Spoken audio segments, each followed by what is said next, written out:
हम देख रहे हैं कि बच्चियों को लेके वालिदैन बहुत फिक्रमंद है, बच्चों के मुर्तद होने की बात को लेकर भी बहुत फिक्रमंद है। लेकिन इस फिक्र के साथ में खाली जज्बाती तौर पे काम करने से नहीं चलेगा, तो हमको बच्चों के तालीम पे भी तवज्जो देनी पड़ेगी। आज हम देख रहे हैं कि रिजल्ट जब भी आता है, बच्चियां माशाअल्लाह अल्हम्दुलिल्लाह बहुत अच्छी स्कोरिंग कर रही है, बच्चों के अचीवमेंट ज़्यादा हैं, लेकिन उनके कंपैरिजन में लड़कों के बच्चों के अचीवमेंट कम है, बच्चे पिछड़ रहे हैं, बच्चों के अंदर पढ़ाई को लेकर जो रुझान होना चाहिए वो नहीं है। तो आज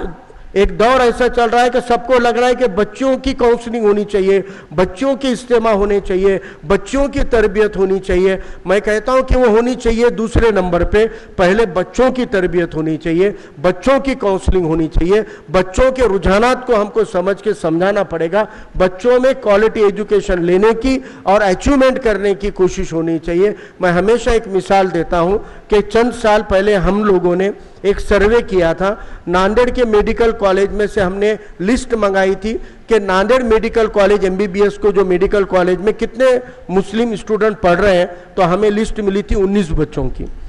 19 बच्चे थे तब वहाँ पे एमबीबीएस का एजुकेशन ले रहे थे, लेकिन उन 19 के अंदर सिर्फ 5 लड़के थे और 14 लड़कियां थी। इससे अंदाज़ा लगता है कि लड़कों की तादाद मेरिट्स में या नीट में या जो भी एंट्रेंस एग्जामिनेशन को क्रैक करने में लड़कों की तादाद कम हो रही है, पिछड़ रही है। तो हमको इस पे भी तवज्जो देनी पड़ेगी कि हम अपने लड़कों की तरबियत नहीं करते हैं और बच्चियों पे सख्ती बढ़ाते हैं, तो ऐसे से तो काम नहीं चलेगा। अब हमको सख्ती बच्चों पे, लड़कों पे करनी पड़ेगी और उन पे भी तवज्जो देनी पड़ेगी, उन पे भी ध्यान देना पड़ेगा।